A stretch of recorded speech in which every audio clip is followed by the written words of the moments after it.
heran sama kiai ini, ditanya, dicari itu anak. Ini anak istimewa. Ditanya, bocah kecil kan masih jujur ya, bocah ya. Bocah kira-kira belum bisa bohong kalau bocah mah ya.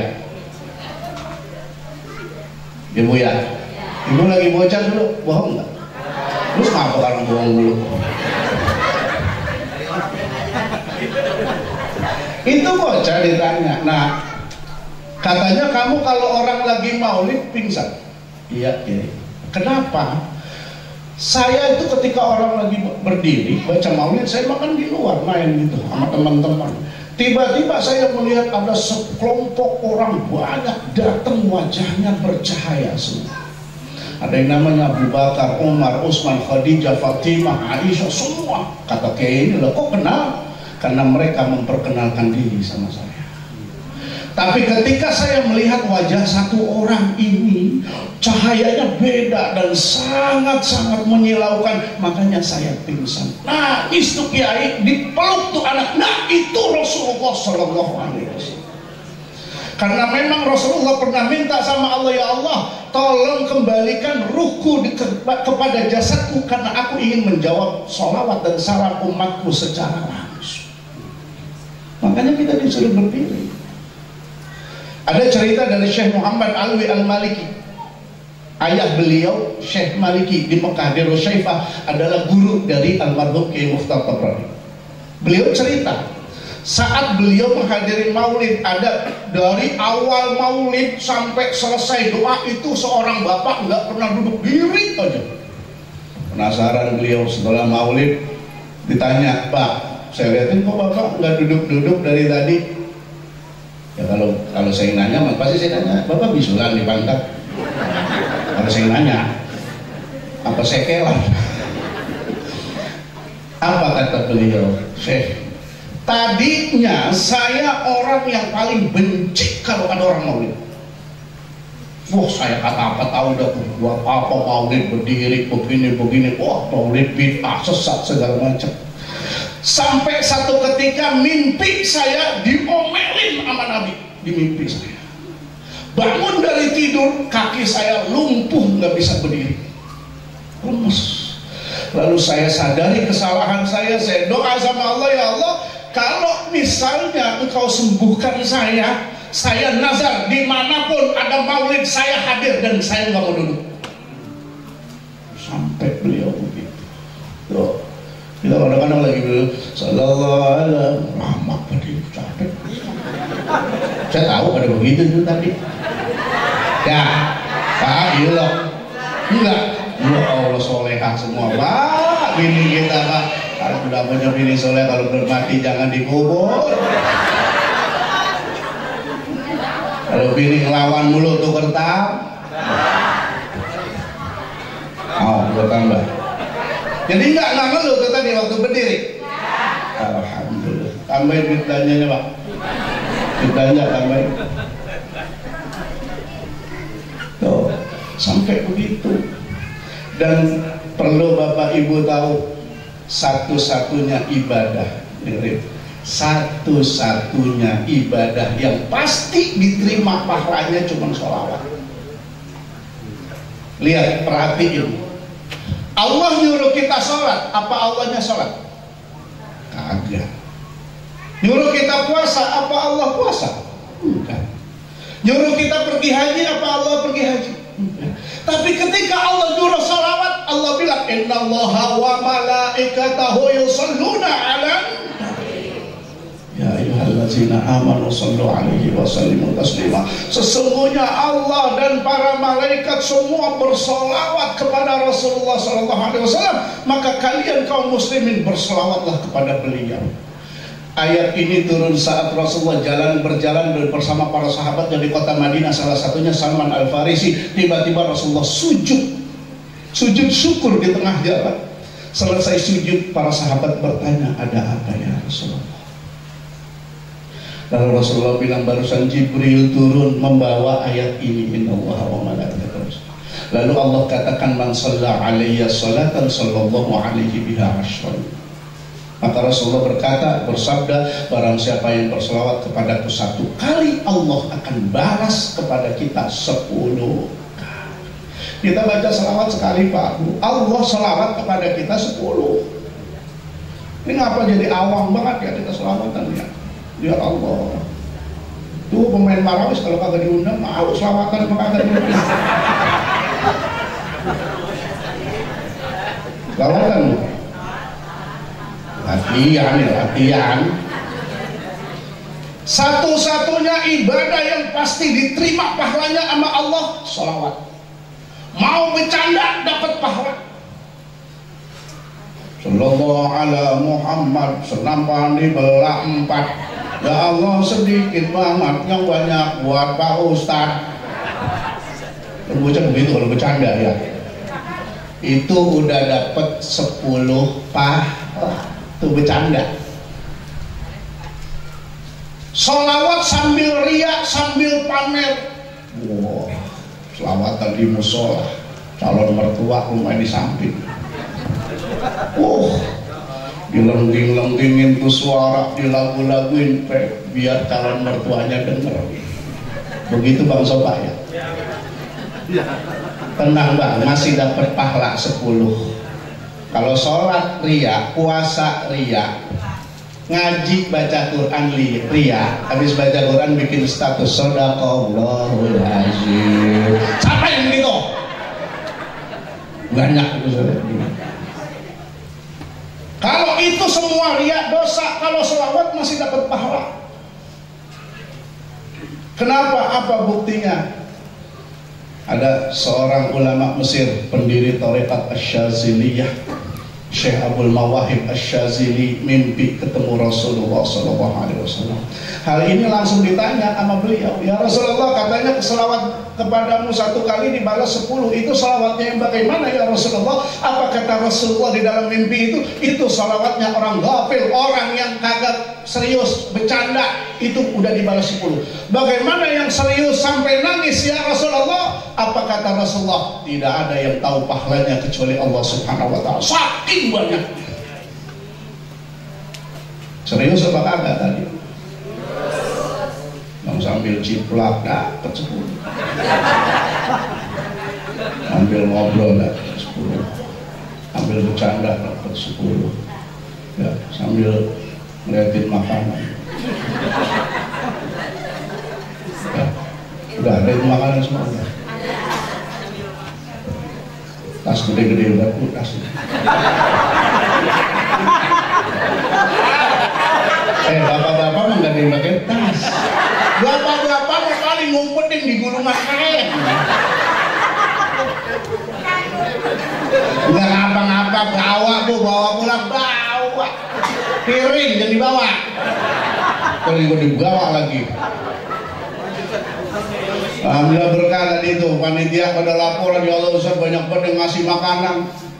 Ya, yang ngasih amplop jamaah ngaji kemarin udah pada ngasih amplop tuh. Ada yang lewat transfer, ada yang ngasih makanan di luar, kata saya orang hajatan. Alhamdulillah berkah. Ini bukan buat saya, bukan buat kita, buat Rasulullah SAW. Tuh. Jadi sholawat itu pahalanya banyak. Dan kata Rasulullah, maklumati bi ummati qadra sholawatihim alayya. Nanti aku kenal tidaknya sama ibu dan bapak nanti di akhirat tergantung bacaan sholawatnya kepadaku. Kita jarang baca sholawat, ya Rasulullah tolongin saya. Ibu siapa ya? Jamaah malam Rebo. Saya kagak kenal. Bilang ya Rasulullah gak kenal sama saya. Saya ini pokokkom. Nama Rasulullah pokokkom gak dikenal. Ditanya sama Rasulullah, ibu sering selawat? Jarang sih. Kalau lagi masak nggak selawatan, kagak ya Rasulullah. Talenan sama pisau pindah ke depan TV, ambil selonjoran itu ya, gitu, ambil goreng segala macam, ngomong ke anak, gede nak, gede neng. Terus saya saling ngapain itu, maka kedenger gitu. Ya, bapak-bapak kalau begitu sama. Bapak-bapak kalau sendiri tidur, nonton rokok dah. kedua ngobrol. Ya, kalau pos ronda kedua main catur. Ketiga main halma, berempat main gaplek. Tahu kapan selawatannya itu? Ayo sambil naik motor, sambil naik mobil selawat yang banyak. Nggak usah panjang-panjang, cukup salawat Jibril sallallahu ala Muhammad. Itu bahkan melancarin rezeki. Kelihatan yang rezekinya pada susah, itu jarang selawatan. Besok dilihat bulan Desember, ibu diajak piknik apa kagak, dilihat itu. Udah itu mah alasan laki, jadi dengerin. PPKM mah besok level 3 lu girang laki itu.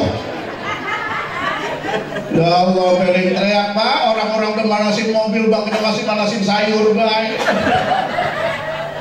Ajak piknik Pak, ajak. Iya, ajak. Di situ kayak ke Marakas, mau Danau Ciberem. Nah, nih, tuh Rasulullah Sallallahu Alaihi Wasallam saking dicintai oleh Allah, kita bahkan berselawat pasti dapat pahala. Makanya kenapa kita harus mencintai Rasulullah Sallallahu Alaihi Wasallam? Rasulullah itu Pak Bu, dari mulai fisiknya aja udah beda. Para ulama bilang Muhammadun basyarun lakal basyar bal huwa yaqut bainal hajar. Nabi Muhammad itu manusia, beliau tidur, makan, minum, menikah, berkeluarga sama kita. Tapi kata para ulama bal huwa yaqut bainal hajar, beliau bukan manusia biasa, ibarat batu, beliau batu mulia, batu permata, kita batu kali. Kita batu kerikil. Nih. Dari segi fisik Rasulullah udah beda. Dari mulai ujung rambut sampai ujung kaki, Nabi itu penciptaan paling sempurna. Alhamdulillah tadi Pak Manajer udah menyebutkan, alhamdulillah kami punya ibunda masih keturunan Rasulullah SAW. Alhamdulillah, makanya anak-anak ini masih kebagian dikit-dikit lah gantengnya Nabi. Kata para ulama, Nabi Yusuf ganteng. Tapi kegantengan Nabi Yusuf hanya 1/4 kegantengan Nabi Muhammad Sallallahu Alaihi Wasallam. 1/4. Nah, apa sih itu? Oh, ketampanan Nabi Allah Yusuf alaihi salam hanya 1/4 dari ketampanan Rasulullah Sallallahu Alaihi Wasallam. Ahlan wa sahlan Ustaz Nanang dan rombongan dari Bekasi Barat. Silakan. Medan Satria ya. Ayo Ustaz, silakan. Di atas.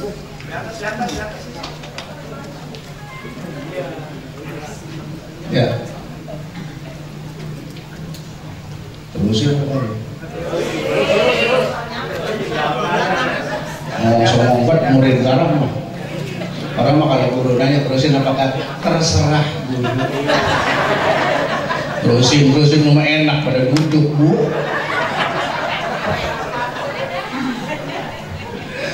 Jadi ketampanan Rasulullah Sallallahu Alaihi Wasallam, ketampanan Nabi Allah Yusuf alaihi salam yang katanya ganteng. Gantengan mana Bu? Laki kita sama Nabi Yusuf.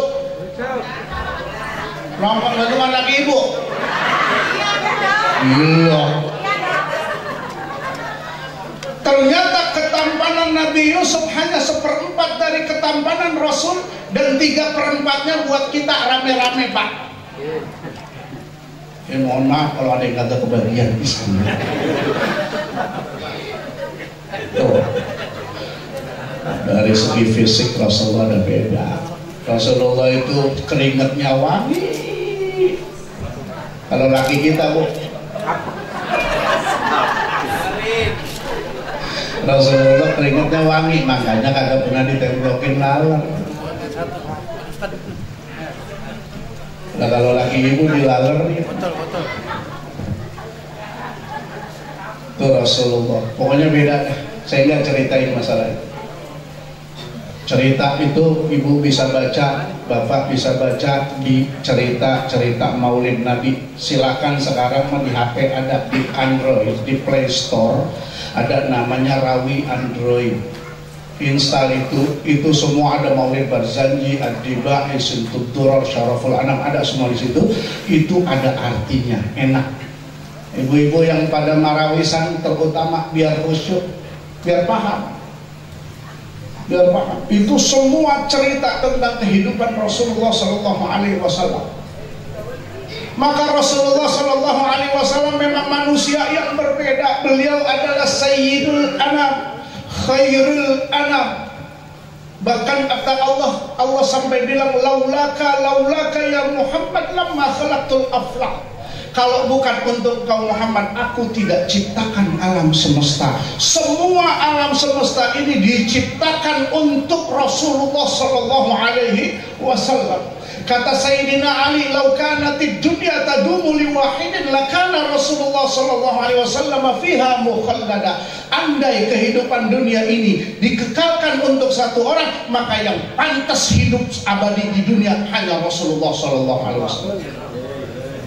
Nah, ini kita sekarang bicara sama kita dah. Karena Rasulullah adalah uswatun hasanah kita. Pak, Bu, nih kadang-kadang kita kalau dalam kehidupan suka banyak masalah, bener nggak? Biasanya masalah apa sih tiap hari yang dipuyengin, saya tanya? Kita juga makanya saya mau bilang, Pak, bini garang mah mirip-mirip tuyul. Tahu ya, ya Bu, bagaimana kalau laki nggak ngasih duit, bagaimana rasanya?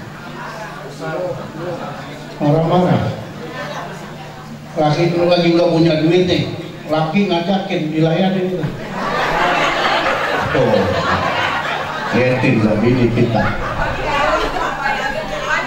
Ya Allah, kalau lagi kagak punya duit tuh Pak. Kalau lagi duit bapak kasih duit banyak, diangsrongin, diablakin, aku pakai minta. Tandanya begitu. Kalau bini rada ogah-ogahan, berarti duitnya habis gitu. Kagak paham-paham Bu laki.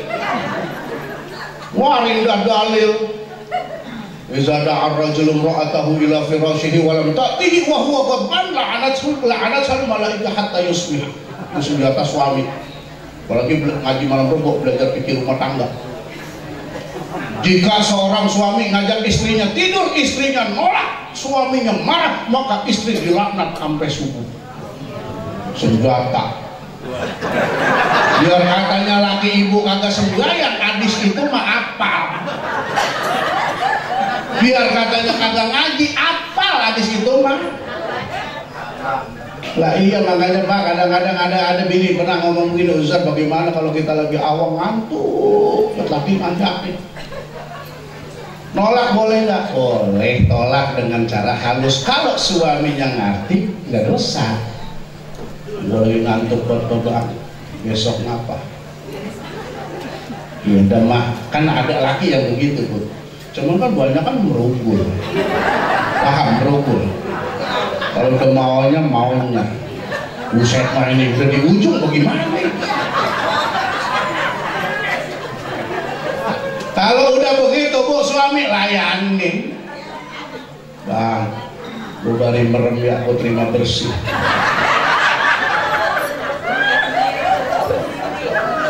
Kata laki najis. Sama aja mau ketebongan.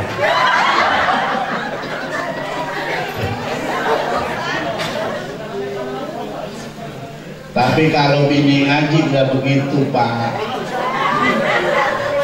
Sudah? Iya Bu. Ibu berangkat ngaji nih, cium tangan gak suami? Itu kata Rasulullah, kalau istri cium tangan sama suami dapat pahala seperti mencium Hajarul Aswad. Tuh. Apalagi emang lakinya hitam banget. Sama banget Hajarul Aswad. Ya ganteng, ya hitam ke laki kita. Ya, makanya kalau laki laki biar katanya hitam tapi bener, akhlaknya bagus, ngaji, sholatnya bagus, ibadahnya bagus, insya Allah kata Rasulullah nanti masuk surga seganteng Nabi Yusuf alaihi. Biarin laki kita dikatain apa tuh bu, karang mah ya laki lu kan picek ya, biarin itu. Ini kan yang susah udah picek ada sebuah ayam ya, ngaji lagi. Makanya nih sekarang kita pikirin kita bagaimana mengikuti Rasulullah, bagaimana berakhlak seperti Rasulullah SAW. Kita biasanya nih kita banyak masalah dalam hidup ya, apalagi zaman sekarang. Kata teman saya yang di pengadilan agama, Ustadz, semenjak pandemi 2 tahun ini banyak istri menuntut cerai suami. Berarti rata-rata apa masalahnya? Duit. Pada di PHK, pada kagak punya kerjaan ya. Alhamdulillah yang ngaji enggak ada yang dituntut ya. Ibu ada yang nuntut cerai suami? Ada. Siang. Yang ada bininya mikir, kalau gue bercerai kagak ada yang mau lagi udah tua. Ya iya bu, lalu ngacak apa? Udah tua minta cerai, ya setan logah udah.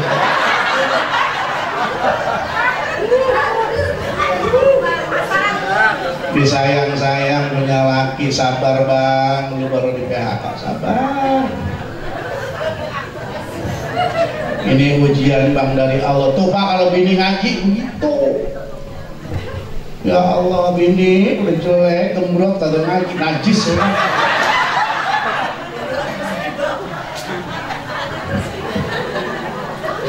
Lah kagak, yang di sini macam kesinggung, berngaji. Ini sekarang yang kudu kita contoh Nabi. Kita nih biasanya dalam hal ada masalah. Kenapa? Karena biasanya kita ada masalah nih goyang iman kita gitu kan. Padahal kan Allah udah bilang la yukallifullahu nafsan illa wus'aha. Allah tidak akan membebankan seseorang kecuali sesuai dengan kemampuan.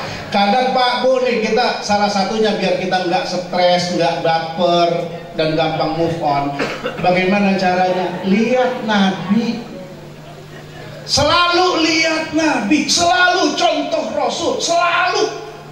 Karena Nabi itu uswatun hasanah. Uswatun hasanah itu teladan, role model. Semua kebaikan ada sama Rasulullah. Mau jadi suami yang baik, contoh Rasulullah. Mau jadi ayah yang baik, contoh Rasulullah. Mau jadi pedagang sukses, contoh Rasulullah. Mau jadi bisnismen ulung, contoh Rasulullah. Mau jadi pemimpin yang baik, contoh Rasulullah. Mau jadi istri yang baik, lihat hasil didikan Rasulullah SAW. Kenapa begitu?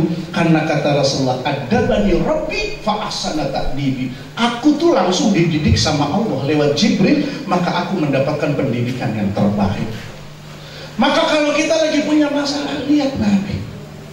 Ya Allah, masalah saya berat banget ini, ya Allah, berat. Dari mulai orok saya susah. Punya orang tua pakai miskin saya sabar, punya laki melarat juga. Ya.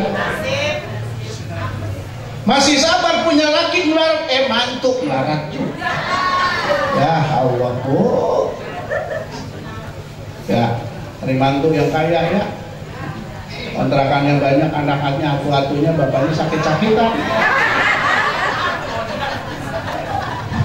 Nih. Lihat kalau kita lagi ngeluh begitu, kalau kita lagi tidak nyaman begitu, lihat Nabi. Nabi kaya apa miskin?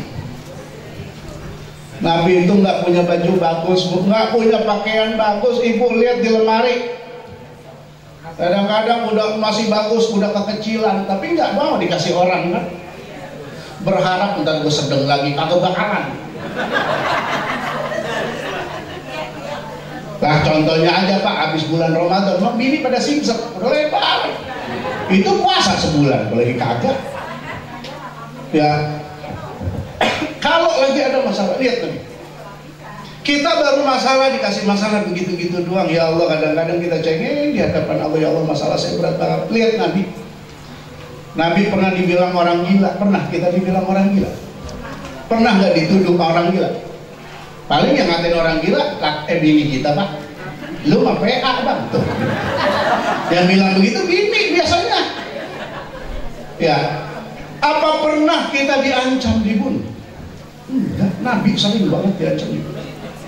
Apa pernah kita lagi sholat ditaruhin kotoran ontak, kotoran binatang? Enggak kan? Nabi sering begitu.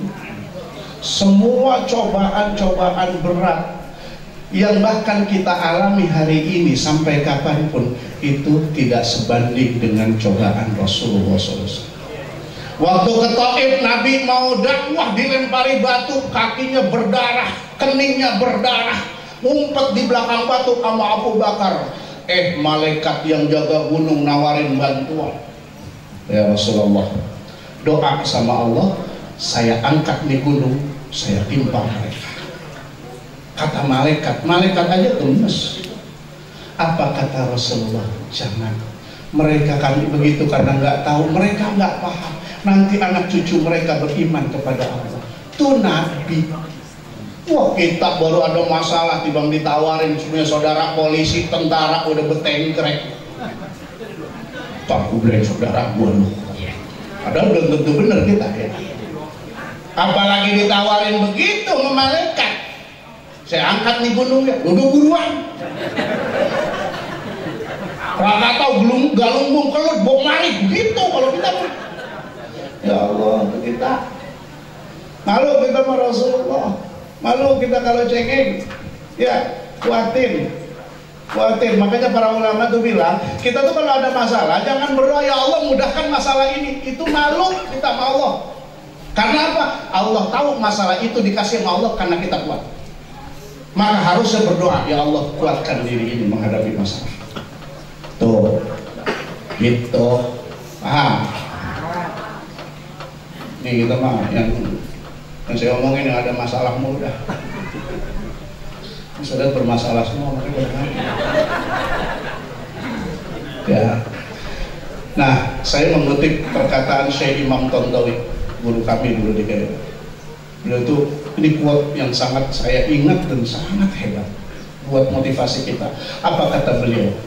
Kulluna ashkhasun ra'iun fi nazri man la ya'rifuna. Kita itu manusia biasa-biasa aja bagi orang yang nggak kenal kita. Ada orang nggak kenal Ustadz Eri Mutawali, biasa aja. Tapi bagi yang kenal, Ustadz ahli. Beda. Wa kulluna ashkhasun ra'iun fi nazri man yafhamuna. Kita itu adalah orang hebat di mata orang yang kenal kita. Kita.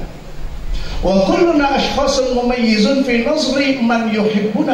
Kita itu orang istimewa di mata orang yang mencintai kita. Orang kalau kita cintai Pak Bu, jangankan bener dia salah aja kita belain.